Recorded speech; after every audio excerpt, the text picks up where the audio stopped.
Brenna Walsh is the energy coordinator at the Ecology Action Center. She's made a career out of bringing different communities together to strengthen and accelerate climate policy and action. Walsh is focused squarely on understanding what has worked and not worked in the past and on exploring new initiatives to build climate-resistant communities. In this interview, I hoped to get a deeper sense of the economic reasons behind the policy measure that's usually referred to as a carbon tax. This thing that's just recently come into effect in Nova Scotia, where I'm located. Nova Scotia lived through the realities of climate change over the last 10 months. We had a post-tropical storm, Fiona, that caused incredible damage. We had record-setting wildfires. We had what turned out to be fatal flash flooding. Brenna breaks down how this measure of carbon pricing is just one part of a whole array of emerging measures for addressing the climate crisis. We have clean fuel regulations, a modest removal of some inefficient fossil fuel subsidies at the federal level, among other policies and incentives. I don't want to spend too much time in this introduction giving an overview of the conversation, actually, because the conversation itself is an overview of what we have in terms of tools for limiting carbon and some of the history of those tools. We start by talking about the conceptual and policy tool of the so-called social cost of carbon and how that social cost is calculated in economic terms. The whole goal, though, is to figure out a means of building really a different system from the fossil fuel-based one that we currently have. Walsh is interested in how to calculate the damages, but she's more interested in bringing the diverse array of people that feel there is not enough being done into the conversation about crafting and supporting solutions. There are a few invaluable resources that Brenna cites that are included in these show notes. Overall, it's a matter, though, of using these resources and conversations like these as a means of going further faster, as she puts it, of making a complex transition simpler, doable, and more seamless for people at the grassroots level.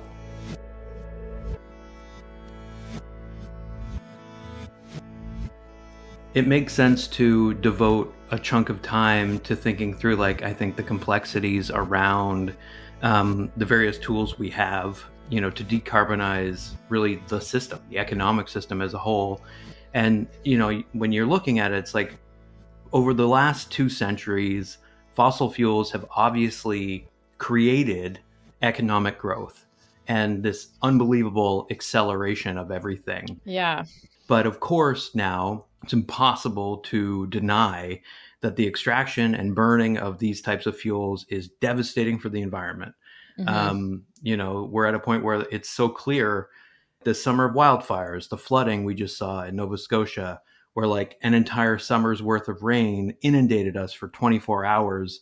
They give us an opportunity to provide a tangible definition of the idea of the social cost of carbon.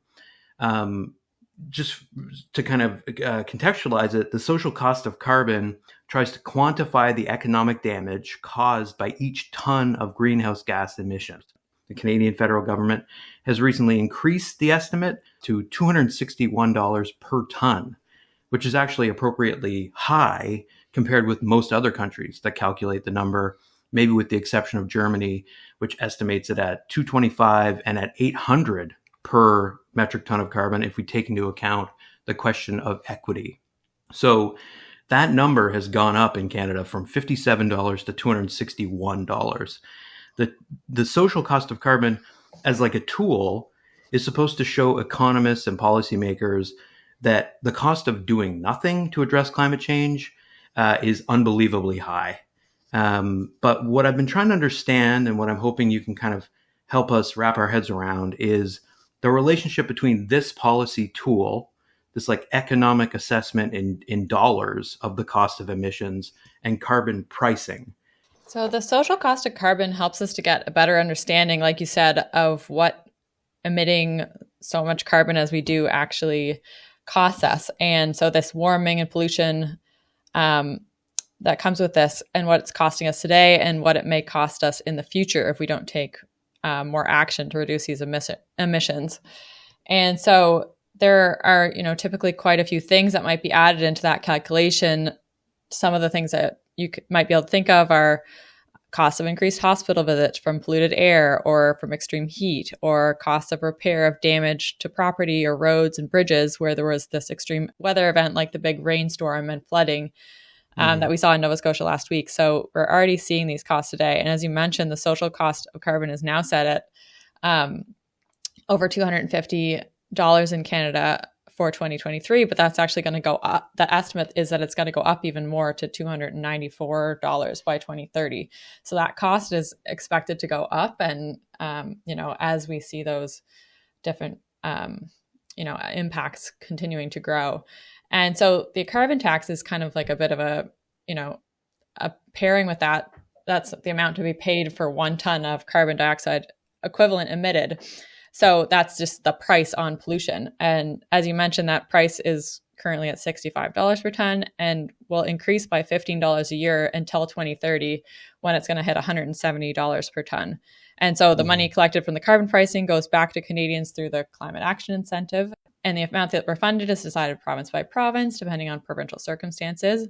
I was actually really excited to see that first installment of the Climate Action Incentive payment in my bank account earlier this month. So that was kind of neat to see that come back through that mechanism. And so this money gets distributed through Revenue Canada once every 3 months. And though some polluting industries are pushing that increase that they have to pay because of the price on carbon to citizens right now, the idea is that eventually the carbon price will be high enough that industries will shift to lower carbon ways of doing business. But in the meantime, luckily, we're protected by that climate action incentive payments. And so thinking about the relationship between the social cost of carbon and the carbon tax, which one being looking at really the societal cost of pollution and other being the price on pollution, there is even an argument that the carbon tax could be put up as high as that social cost of carbon. So they almost balance each other in that way. Yeah, I get that. And yet I think like the tricky thing for folks is like understanding the economics of a social cost, right? And I guess like it makes me think about this conversation that I had with, someone from Intact, the insurance company, that, the reason we price pollution is that we've to this point largely made nature priceless in our minds, and that has made it worthless. And like, it's hard to wrap your head around that too. That a system by which, there is no price on the destruction of nature leads to the exploitation of nature. And so this is in some ways, I think, maybe a reaction against that logic. But, now that we're on to the question of carbon pricing or a so-called carbon tax, it's important, I think, to put these newly applied regulations, the federal carbon tax, in perspective. I read this big document, kind of a policy academic document titled Decarbonizing the U.S. Economy. And in that, the authors say that, quote, 4 former Federal Reserve chairs, 27 Nobel laureates, and over 3,000 economists recently signed a petition stating that a carbon tax offers the most cost-effective lever to reduce emissions at the scale and speed that's necessary. So the consensus is that if we don't increase the cost of these carbon-intensive activities, no climate action is really possible. The highest carbon tax, I guess, in the world is paid in Sweden at around $125 per ton of CO2. We know that this measure isn't exactly enough to fight climate change, but we also know that it's effective in driving down emissions. Why do you think it's being contested here in Canada's Atlantic provinces? There is currently a price on carbon in 46 different countries around the world, and it's been seen as a really effective way to help countries to reduce their emissions. And a carbon tax was even first put in place in Finland in 1991. So that's been used for quite a few years now, and has a long history. Putting a price on pollution through a carbon tax is one of the things that won the Nobel Prize in economics in 2018. So I'm not an economist by any means, but just, I think it's really interesting that William Nordsham and Paul Romer were recognized for this work connecting economics to climate change, and a price on pollution being the top solution to reduce emissions. As you were mentioning, we've seen lots of impacts of climate change in Nova Scotia over the last year. And, we we are starting to be able to see some of those costs incurring. Across Atlantic Canada, they're now estimating that there was $800 million in insured charges from Hurricane Fiona. And then with the recent fires in Tantallon, 165 million in damages. So we're starting to see different costs play out from these impacts. And so particularly disappointing to still see the carbon tax being contested in Atlantic Canada, as we're seeing, the more and more impacts of climate change. It's affecting our economy, certainly, but also affecting people's lives and livelihoods. It's been a really stressful summer here in Nova Scotia, with the fires that are really new for us, and then the flooding that happened over the last few weeks. Mm-hmm. The government of Nova Scotia does say it's a climate champion, but it spends a lot of time bickering with other levels of government instead of working together to mitigate the climate emergency. So it is a tough time now for many people, with affordability being a big concern, and then these other impacts that we've seen coming out of the COVID crisis, and then with the war on Ukraine starting at the beginning of last year. But we have a really carbon intensive grid in Nova Scotia. We have high rates of heating with oil, and a good portion of the population that live in rural areas who do depend on cars a lot to drive for their daily activities. The transition to lower carbon ways of life will cost some money, but there are solutions in play. Sometimes we hear from our government that it doesn't sound like those solutions are out there. But moving to a net zero grid by 2035 is possible in Nova Scotia, and that can be done in ways that minimize the rate increases that you might be worried about. Heat pumps can replace oil for heating, which do work well in our cold parts of winter, and do double as air conditioning, which is becoming more and more important in the province as summers get hotter. And public and active transport options can be introduced in places where they aren't available already, as well as EVs being swapped out for gas cars, which cost less to run. If there is support to switch to these lower carbon solutions, people will be less impacted by the price of the carbon tax, though they will still get this same amount back in the climate action incentive payment. So if they can, if people can switch, whether that's by their own means or whether through some other support from government, they get those benefits from switching to something that's lower pollution. Also often costs less to run, but they also get these same incentives back. And so the provincial government could be working with other levels of government more effectively to make these options more feasible for Nova Scotia. They could be doing things like supporting the Atlantic Loop, which would help reduce rate pressures as we transition to a low carbon electricity grid, work with federal government to provide more support for transition to heat pumps and electric vehicles. Some of that has already been done, but there's more that could be done from both levels of government. And so the carbon tax is just meant to be one tool in the toolkit which governments are able to use to reduce emissions. And then adding further tools to support this transition will be able to make us go further faster. I love that. Yeah, going further faster, because we have the solutions clearly that we need. There's a massive, there's no end to the sort of solar futures or wind powered futures that people can imagine. But as you say, building that infrastructure is going to take money. It's going to take enormous amounts of investment, and it will likely take, as it were, stranding fossil fuel investments, or at least pivoting away. But those solutions require, it sounds like you're saying, certain kinds of communication tools as well. You do need to generate buy-in at the same time. The ways in which people who care about the economic devastation that climate change will create are sometimes seen as exploiting the crisis of wildfires or floods. But I think it feels as though we're reaching a little bit of a tipping point where the social license of fossil fuel infrastructure, it's waning to a certain extent. And there is more and more political will to decarbonize as fast as possible. The cost of living, for example, is this really complex crisis, and it needs to be treated as one and not treated as a political football, which I think is often how it's treated. And so one of the things that's often wielded as a way of undermining carbon pricing is the idea that it's going to impose an unfair burden on low-income households. Opponents of carbon pricing, like the provincial governments of Nova Scotia and New Brunswick, have spent money on advertising to make the point that we need to push back on the federal carbon backstop, as it's called. creating all this kind of friction. And so I'm wondering if you could speak to what their argument on this point misses about the regulations. I know that the Ecology Action Center has said that if the policies function the way they're supposed to put equity first. Yeah, I think that, again, kind of, as you mentioned, the fact that some governments have been spending money to put out ads to oppose this carbon pricing, and really just having this rhetoric that there will be no benefit to Nova Scotians or Atlantic Canadians with the carbon tax.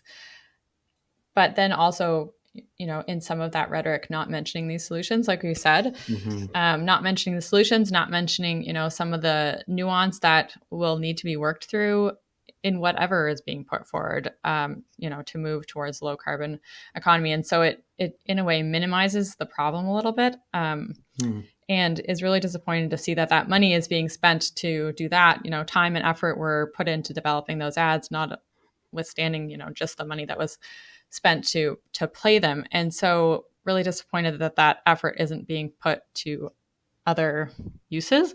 Some of the cost increases incurred, for heating, home heating, as well as gas pumps from the carbon tax might be things that are a little bit more difficult to absorb for some in the short term, certainly. However, the study that has been done on the tax as it was put in do show that 80% of people will get more back in the climate action incentive payments than the additional amounts that they're going to have to pay at the pump for gas or oil.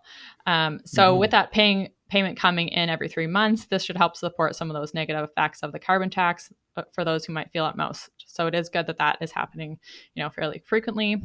And as those with higher incomes are more likely to have larger spaces to heat or have multiple cars, they will be more likely the people that don't get as much back through that climate action incentive as they pay.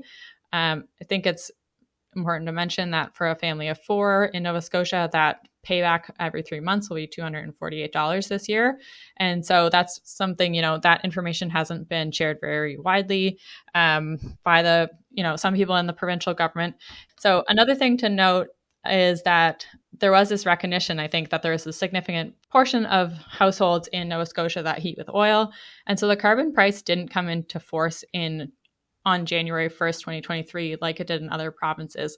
There was, some requests made by premiers in Atlantic Canada to have, this carbon tax not apply. But, there was some recognition from the federal government that there would be potentially impacts through the winter. And so this putting the tax in place was delayed until July 1st, 2023. This also applied in Newfoundland and Labrador and PEI. And so it did have less impact this winter, where there was already people that were going to be having a tough time with some large impacts of inflation and affordability concerns. And in November 2022, the federal government also announced additional funding through the Oil to Heat Pump Affordability Grant, which provided an additional $5,000 for those in low income to switch to heat pumps on top of existing grants and incentives from both the provincial and federal government. So there is money being put in already by the federal and provincial governments for some of this switching and efficiency, making things more efficient so that there won't be as many costs of oil as we go forward. But there is this additional kind of funding put in place. And this was the idea of kind of delaying this date a little bit of the carbon tax coming into force. And this additional funding was try to accelerate the transition to heat pumps for those who would maybe have the most trouble paying for those higher fuel oil costs when the heat's turned back on this coming winter. So coming back to the fact that the carbon tax is just one of the tools that's being used to help address climate change, but it needs to be coupled with these additional supports and incentives to make decarbonizing possible. An example of something that the way that this could be expanded is that this oil to heat pump affordability program, which currently offers additional funding to low-income households, could be extended to provide free heat pumps to income-qualified households that could just eliminate this burden of switching to heat pumps altogether and help these households to save money on bills. That's something that we've put forward as a proposal for budget 2024. We'll have to see if that's taken up, but they have a similar program already in PEI. So thinking about kind of pushing for support from the provincial government of Nova Scotia, seems like a little bit more of an effective use of time than paying for advertisements just attacking the program. For sure. And the kind of thing that, like, of course the public would support, like there's going to be no end to the support for that. I think the thing that it addresses in, just like thinking about heating, for example, is like, it is the case that we're in a situation where fossil fuels are not currently like inessential, right? If we wanted to compare it to other forms of phase out, phasing out something like, it's like we don't need plastic bags, right? We don't need cigarettes. Like these are things that we don't need and could do without, and that are bad for our health in the long run. Fossil fuels are baked in, as it were, and like that makes it very difficult for people to conceive of moving away from it. But creating an affordability program for doing so, it means like converting, I would say, the shock of recognition, where like there was a point at which I simply didn't see the number of heating oil tanks that were attached to people's houses in Nova Scotia. And then when it starts to be narrated to you, right, like that this thing that we take for granted is maybe a little bit kind of perverse and certainly kind of poisonous. Having oil, in as part of your home, to heat it, like then you begin to see it. But it's hard, even at that point, where you're kind of shocked by the recognition of how ubiquitous it is, to understand how you're going to move away from it. But I think programs like this provide people with like a material means basically for doing that. I wanted to shift gears slightly, but kind of stay on this problem of communicating the reasons for climate policy to people, even when like it might be costly in economic terms. The Ecology Action Center has been unwavering in its messaging around the newly enacted clean fuel regulations, which are separate from the carbon tax, but part of this package of incentives, regulations, policies that are being put in place to help us reduce emissions. You've written that this policy, quote, will help all 4 Atlantic provinces achieve their net zero goals while also supporting their economies and creating jobs. And yet, in the opinion piece you co-authored, you write that Atlantic premiers are working to, quote, instill fear and hesitation in the public around these clean fuel policies. Just wondered, like, what's your sense of public sentiment about this particular package of decarbonization measures? Like, do you think people understand what the clean fuel regulations are and imply? We're really hearing increasing concern from people as we speak to people about the climate emergency, and people really asking, why is action so slow? What can we do? What are government doing? And I think we hear that from more and more and a more and more diverse group of people. So while the carbon tax puts a price on pollution, and that's paid for every ton of pollution emitted, the clean fuel regulation requires that suppliers of gas and diesel make their processes more efficient by 15% by 2030, which is something that shouldn't be too hard for companies. Having record profits in the last year, it shouldn't really be a super big lift. One thing to know about the clean fuel regulation is that this was something that was discussed and debated and came to an agreement between the federal government and provinces over a period of 6 years. And a lot of the things that were requested by Atlantic premiers during the time that this regulation was being developed were integrated into the regulation as it currently stands. And so this clean fuel regulation provides a bit of a complement to the price on pollution.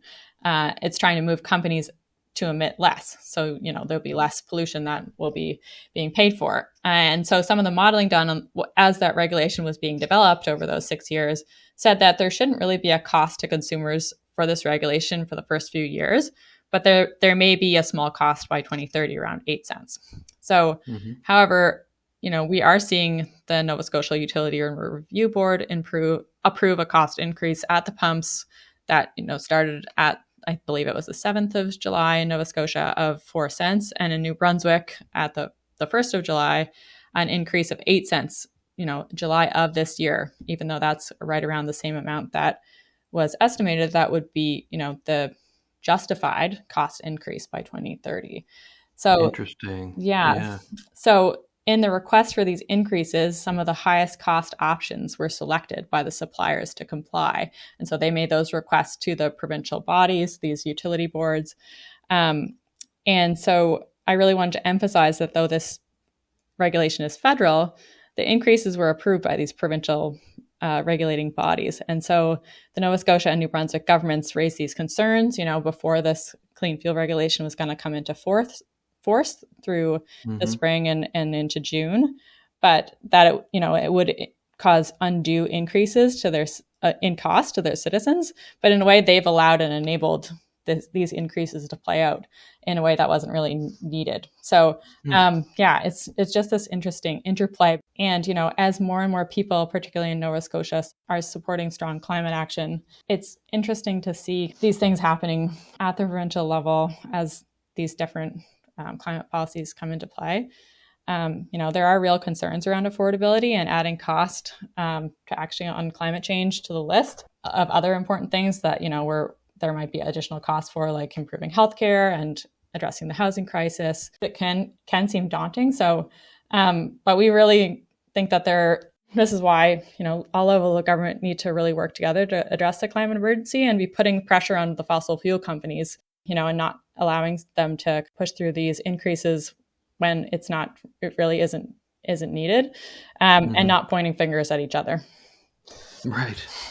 Yeah. I mean, the goals in some ways are simple, and the goal of efficiency, it should be just like this universal win, as it were. Like Holly Jean Buck talks about the promise, and in some ways like the kind of the threat of kind of creating cleaner fossil fuels, more or less, right? Like figuring out ways to make the extractive process cleaner, she says, might unfortunately lead to the kind of continuation of fossil fuels social license in a way, right? Because you make it feel safer to pump this stuff and burn this stuff when really we need to, divest and phase out as much as possible. But at the very least, as you say, this is less pollution that these companies have to pay for. So it's even in their best interest to do it. So I don't know. I find it staggering that there is the amount of pushback that there is. And, I want to ask you a little bit about I want to ask more about the clean fuel regulations. But I think the way to get there, because I see parallels with the system that we used to have in Nova Scotia, the cap and trade system. I wondered if you could kind of give us a little bit of a history lesson. Like, it's worth noting, as the EAC's carbon pricing FAQ does, that lower income populations stand to suffer like the worst effects of the climate emergency. All the data shows this, right? If we don't do anything to curb emissions, that is what is going to happen. And on the point of, this FAQ, which is, such a great resource for so many reasons, it also points out that, quote, part of the reason we're paying more than any other province is due to our former cap and trade system. And I just wondered if you could kind of give us more clarity on this. What are the differences between a cap and trade system, which is a term I've always struggled with, and a carbon tax, which is a term that apparently is a bit of a misnomer? Can you help listeners basically understand the path from then to now and how the former system impacts our current moment? First, I'll just speak really quickly to that first point, the fact that lower income people often do feel the effects of climate change first and worst than those who do have more means. And so it is really one of the reasons that addressing the climate emergency is so important, because there are often additional stressors that people are feeling, and just adding these ones related to the impacts of climate change is really not what anybody needs. Extreme heat is an example. People that have lower income may not have access to shelter from extreme heat or access to air conditioning to cool down. And so this can cause exacerbation of existing or additional health effects. But one thing I wanted to bring forward is last year in Vancouver, the city council approved a policy which required that all new buildings higher than 3 stories have to have built-in air conditioning. So this is something that would require that building owners and landlords provide air conditioning for all citizens, which could really, be able to mitigate some of the effects of extreme heat. And I think it's particularly relevant in Vancouver, where you often have to close the windows where there's wildfire smoke. And tall buildings get much hotter, right? Yeah, and it's sometimes, I haven't lived in a super tall building in a hot city, but even just living on the fourth floor, I know that compared to the bottom floors, my apartment was often hotter than some of the lower floors. So it can be really hard. And so air conditioning is fairly uncommon in Nova Scotia, but as we have moved to this warmer climate, but also I think a lot of people recognized when we did have wildfire smoke in the air earlier this summer that it was really difficult to figure out what was best to do in terms of staying cool, but also, being able to breathe clean air, which are kind of two different things that might come along with increasing impacts of climate change. But that switch to a heat pump has the double benefit of providing cooling in the summer, as well as switching away from an oil furnace, and is often, less costly to run in the long term. You don't have to, worry about the impacts of oil prices on that. So it is a bit of a win-win in both reducing emissions, but providing that extra protection, particularly for vulnerable populations to the effects of climate change. Going back to the carbon pricing conversation, when the carbon tax came into effect in July, the increase at the pumps in Nova Scotia was the largest that in any other province. There's kind of two main things that come out of putting a price on carbon: a cap and trade system or a carbon tax. And so a cap and trade system puts a cap on the amount of emissions that can be emitted, in this case of the previous system of the province of Nova Scotia, and then allows for trade between those who emit of those kind of tons of carbon. Which is the confusing part for me. Yeah. It's like, what are they trading? You know what I mean? So carbon emission credits are often traded through an auction, which generates revenue, and that can be cycled back into the system to do things like invest in low emitting technologies or those that can build climate resilience. And so it's trading kind of like tons of carbon emitted. So you have, I think there's, often that overall cap, but then, who your big emitters are going to be. And so within that cap, a certain number of carbon ton credits, credits of 1 ton of carbon are distributed to different players. And then just, going off of what their previous emissions have been and the proportions, I think, is the way it's typically done. And so that's kind of who ends up with credits that can be traded within the system. The carbon tax puts a price on every ton of CO2 equivalent that's emitted. And then our revenue neutral carbon tax reimburses all the households through the climate action incentive. So the redistribution of money is of revenue from the way that carbon is priced in the two systems happens a little bit differently. And within whichever entity that has a cap and trade system, the redistribution of those revenues happens in a way that is decided by that entity. And similar with the carbon tax, the federal government decided to have this revenue neutral carbon tax, is something that you might hear it called. And that's because all of the climate actions, all of the revenue is distributed through that climate action incentive payment.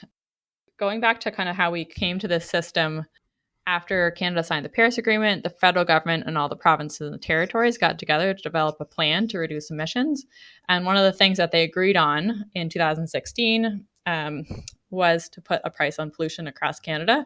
And so every province had the option to develop their own carbon pricing plan, either a cap and trade system or a carbon tax, or accept what is called the federal carbon backstop, which we mentioned earlier. This is just kind of the fallback minimum requirement for putting a price on pollution, and that's paying a set carbon tax. So that carbon tax, in 2023 is that amount of $65 per ton. When this carbon pricing came into effect in 2019, Nova Scotia put forward a cap and trade program, which at the time met the minimum requirements for the federal government as its carbon pricing system, and that was used until the end of 2022. And then in 2021, the federal government announced that it would that the minimum requirements would be lowered for meeting the carbon pricing program, and so that the provinces had until September 2022, a year later, to submit a new carbon pricing plan that would meet these new minimum requirements, or they would just use this federal carbon backstop again. and pay the new amount of the carbon tax. So Nova Scotia concluded that it would be hard to set up a similar cap and trade system, and that would meet the new requirements. So it decided actually not to submit a plan. It asked for an exemption to have to submit one, arguing that they would be already doing enough to reduce emissions and therefore that the carbon tax wasn't needed in the province. And so, recognizing that the carbon tax or a carbon pricing system is a really important complementary measure to what provinces are already doing, the federal government didn't accept this request. And therefore, the new carbon pricing system used in Nova Scotia is this federal carbon backstop. The old system didn't induce emissions reductions as well as it was intended. And so it was pricing carbon lower than in other places. And so this is one of the reasons that the change in fuel prices when the federal carbon backstop came into effect was the highest in Nova Scotia across the country. So because the previous system was not as effective, so Nova Scotia kind of had a lot of catching up to do in terms of being compliant with the new system. Yeah, absolutely. I think the thing that I learned from reading somebody like Holly Jean Buck's work is that carbon pricing, something like carbon pricing, reducing it just to like a math problem, like what should the exact number be, actually doesn't address, again, like the complexity of the problem socially, like it is, and having that kind of information, the analysis that says like, okay, we have a price, it is producing these kinds of social effects. That is more valuable, I think, than just like the purely abstract policy calculations that just don't necessarily resonate with people. Like it's hard for people to connect, and so making as you are the connections clear in a more accessible way, and trying to demystify the rationale for these policy decisions is just like really important, I think, at this, let's face it, kind of cataclysmic moment. But yeah, I mentioned that I wanted to ask a bit more about the clean fuel regulations. So, because like the way I understand it, or maybe misunderstand it, is that it is kind of a cap and trade scheme to some extent. Like these carbon intensive industries, right? Companies that are making gas and diesel, refining fuels, like the energy industry, they are able under these regulations to kind of trade credits for complying with the regulations. Am I getting that wrong? There is a credit trading component in the clean fuel regulation, yes. The regulation is designed to support emission reductions through lower carbon intensity of a fuel from extraction, refining, distribution, and through the use of the fuel.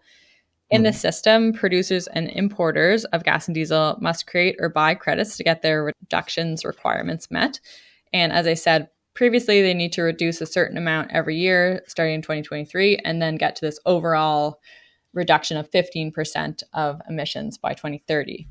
And so this system, I think, is kind of interesting, and it could be interesting to look further into the details. But credits can be created by lowering carbon intensity of a fuel, supplying low carbon fuels like biofuels, so biodiesel or ethanol, or by supplying fuel or energy for low carbon vehicles like electric vehicles or hydrogen fuel cell cars. Right.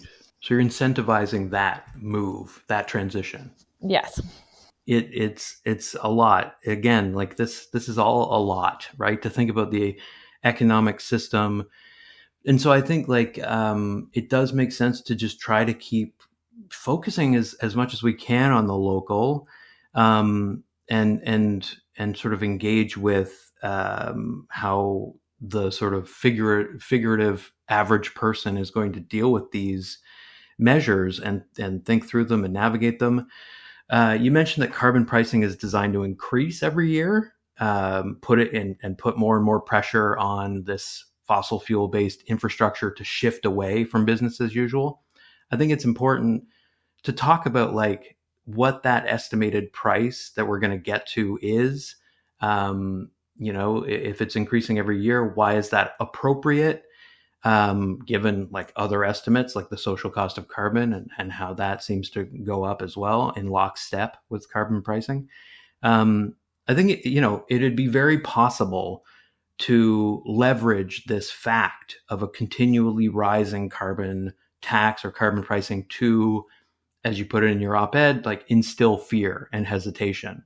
That notion of like and increasing tax on something that we currently can't avoid is likely to inspire a sense of anxiety, aversion in the public. I'm wondering, in terms of the communications challenge, how it can instead inspire a sense that actually our government is moving to take action on the climate emergency by using what it can use, these market mechanisms to take fossil fuels out of our everyday lives, and maybe also basically break the overpowering influence of the fossil fuel industry in our economy. I think one of the interesting things to think about is right now, the price on carbon that has increased quite a bit in Canada in the last few years and will continue to increase is $65 a ton. And as we said, the social cost of carbon is right now over $250 a ton. And as we mentioned, that's real, even though it's a little bit more complicated to break down, that is real cost likely being incurred, for our society right now because of climate change. And however, just jumping that cost of the carbon tax up to $250 a ton would be quite a bit of a shock to a lot of people and might have, some difficult implications for people. And so people, those people that are working on the economics of this do balance between, increasing that cost of the carbon tax by a significant amount, an amount that will be important for those that are producing carbon intensive, things that are more carbon intensive and really do induce them to make those changes. But that isn't, a really shock on the system to have that kind of come into. So really that balance I think is interesting, but I think that we are seeing, more and more support for putting that pressure on fossil fuel industries, like you were saying. And so I think that's really important to kind of up that pressure. But yeah, it's totally understandable that a new tax and new costs may not be the most exciting things to introduce, but really putting that price on pollution is one of the most effective ways to drive down emissions, along with these incentives that will allow people to take part in the transition. So I think it is important action to be seeing from government. And just as I kind of broke down the credits in the clean fuel regulation and kind of what that looks like, complying looks like, I think it's just interesting to kind of take a look at kind of the three key effects of a carbon pricing system. And so it, is meant to let consumers know what goods and services are more carbon intensive. So you see that, increased costs on gas, but you don't see it affecting the cost of an electric vehicle, for example. Lets producers know what goods and services are more carbon intensive, but then also pushes innovation to produce more affordable, low carbon alternatives. Like we're mentioning that the cost to producers of the carbon tax may be passed on to consumers, but it does send that market signal that emitting less carbon is better for business. And so that will be a key part of the pathway to moving to a low carbon economy overall. And so I think, as we were saying, we can put more and more pressure with that price that fossil fuel companies have to pay, as well as that bottom up pressure from people that want to see those low carbon alternatives be available and at lower cost. And so in a way, it provides some of this pressure from both sides, along with other policies and regulations, as well as those incentives. That will be a really key piece to reaching our climate goals across Canada. That is also really helpful. Like, I think just the breakdown of those three things, right? And I liked a couple of kind of words you used there, that it's a signal, right? Like there's this signal that these cost measures, these economic constraints are meant to send out. And it's also like the word you used was see, that people want to see these changes. I think we've learned in climate communication that people don't respond to the appropriate fear we should feel around climate breakdown in the same way that they might respond to messages around how they can manage their individual health, because you don't see a way to address the problem as an individual, right? It's just not in your purview. You can't really imagine a way to influence things individually. So being able to see changes as a result of these kinds of measures, I think could actually be transformative politically. And on this point, the EAC's FAQ says something that I don't see reported in a lot of places. And the communications, the messaging here is pretty important. So I was hoping you could expand on this one part where you say the EAC points out that the federal carbon backstop is designed in part to support small businesses and indigenous communities. Funds raised from large emitters are reinvested into efforts to decarbonize, such as renewable energy infrastructure, sustainable transportation, and efficiency measures. We want to see those changes, and redirecting funds, redistributing them to make that happen. That's the kind of thing that does inspire material hope. And the author Robert Pollin talks about this in one of his essays. He says, like, a carbon tax can raise large amounts of revenue for clean energy investments and for redirecting funds to lower income households. Can you just kind of unpack how the distribution of financial resources from carbon pricing is meant to work and how it might lead to us being able to see the kind of change that you described? Yeah, so in provinces like Nova Scotia that have the federal carbon backstop, as you mentioned, the revenue from the federal carbon tax, 90% of that will go towards coming directly back to citizens through the climate action incentive. And that's, as we said, the same amount for everybody in Nova Scotia. And you get that money back every 3 months. Additionally, there's additional 10% if you live in rural area that are currently more car dependent. So I think that could be an interesting way to think about that redistribution. There's another 10% that of that revenue that hasn't been allocated from that in those climate action incentives, and that's actually used to support small and medium-sized businesses who might be impacted more strongly by these rising costs of gas and oil, and that's distributed through what's called the Fuel Change Proceeds Return Program, and so that's something that businesses can apply for to get some of that money back. There's a few other mechanisms, but I think that's the most obvious and kind of the biggest, the one that's highlighted in that what is happening to that additional 10%.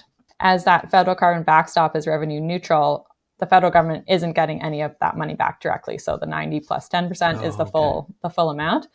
And so the revenue from the carbon tax is distributed in these two ways. But again, with that larger 90%, the higher income households are more likely to be spending more on gas and oil than those in lower income. And with everybody getting the same rebate, it can distribute some of that money back to lower income households as well as that kind of additional support for small and medium businesses that may be impacted. I think there's also some in particular industries like farming that are also exempt from some of the carbon tax increases on fuel. And so I think that'll, ensuring that is effective to not unduly impact them will be important as we go forward as well. I think so too. I mean, it's like this obviously colossal, unwieldy problem. But the reason I really appreciate you having this conversation is that it takes this obviously overwhelming issue of like a runaway warming of the Earth's surface that we're all constantly now, I think, forced to engage with. That's the result of this acceleration of everything and this focus on economic growth.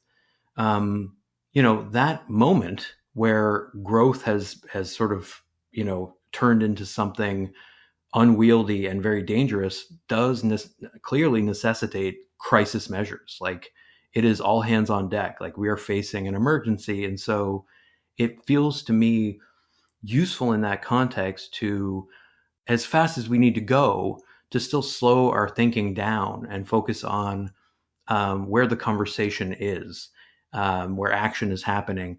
And it does feel to me in the reading that I've done that there are like two dominant modes the response to the crisis seems to take if we are in groups that are trying to take it seriously. There is, on the one hand, the so-called degrowth path that's focused on like radically shrinking the economy, and decelerating, degrowing.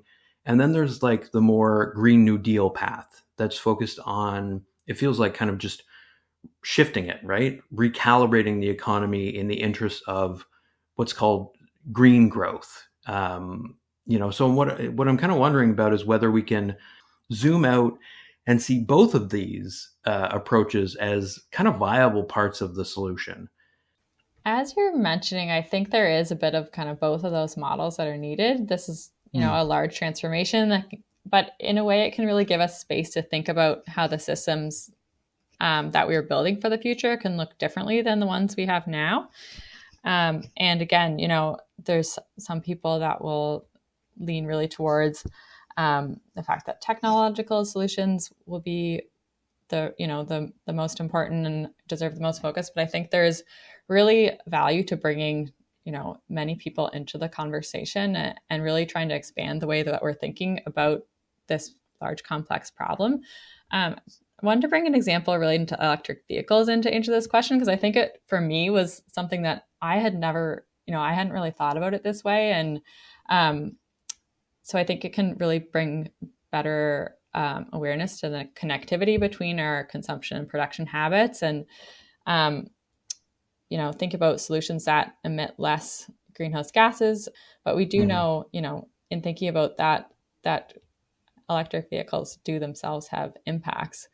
But in rethinking our systems, we can maybe reduce these impacts and provide some other societal improvements as well. And so really kind of bringing different people and thinkers together to kind of address this challenge, I think will be really important. But, as you're mentioning, we really need to accelerate ways of doing that as we are in this crisis. So bringing people in and kind of thinking through these things. So looking at this electric vehicle example, we do know that will likely be an increase in lithium mining needed for batteries for electric vehicles. And that certainly has some environmental and social concerns. The study that I saw that was published in January of 2023 by Thea Riafranco and colleagues at the University of California, Davis, I thought was really interesting, as it looked at a few changes that could be made to reduce that amount of lithium that would be needed as we move away from gas-powered vehicles to electric vehicles. And so, they were looking at the US scale, and they said, if they replaced, if they kind of swapped current cars for cars that look just like those in the US, making that switch from gas vehicles to EVs, switching those cars and kind of doing no changes would require 3 times the amount of lithium that's being produced in the world right now, just for the cars in the US. So that, that sounds like a pretty,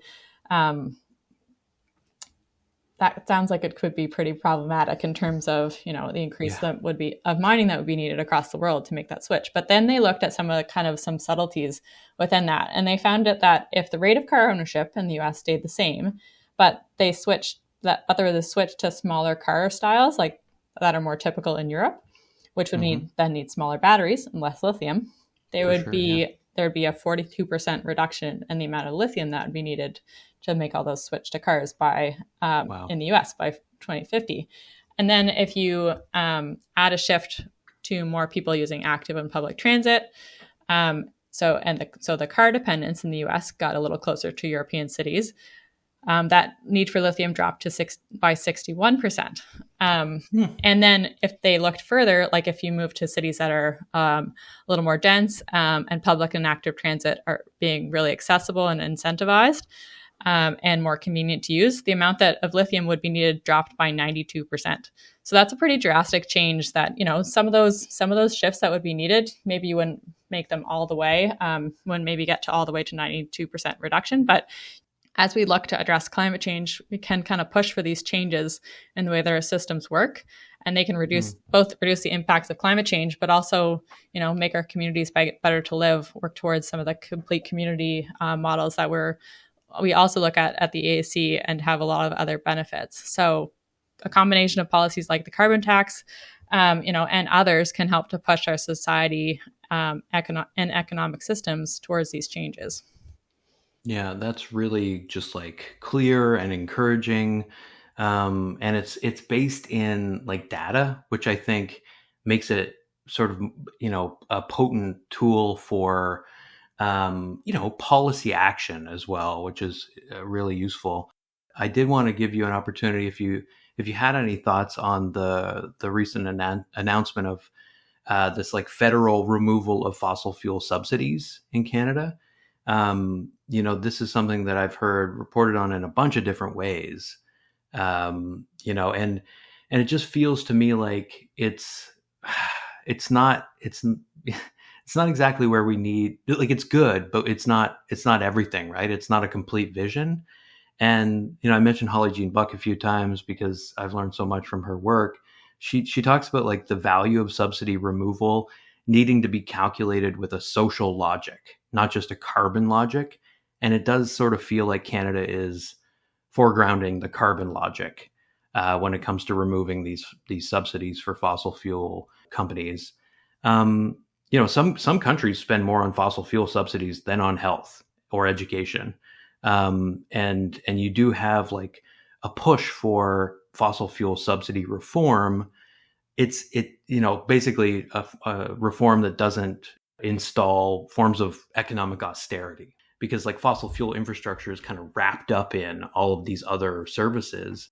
Did you have any commentary on the removal of these federal fossil fuel subsidies? I think it has been really good to see that Canada moving forward on the commitments they've made to removing fossil fuel subsidies. So, that last year they put forward a plan to remove subsidies that are made by Canada internationally on fossil fuels, and then that they're the first. This is also a commitment that was made by G20 countries to remove what they're calling inefficient fossil fuel subsidies, nationally. And Canada has been the first of the G20 countries to kind of put forward their definition and their plan of what removing inefficient fossil fuel subsidies will look like. So it's been really good to see Canada moving first on that. I know that we do have, a fairly fossil fuel intensive economy. I think it definitely is really good to see that movement.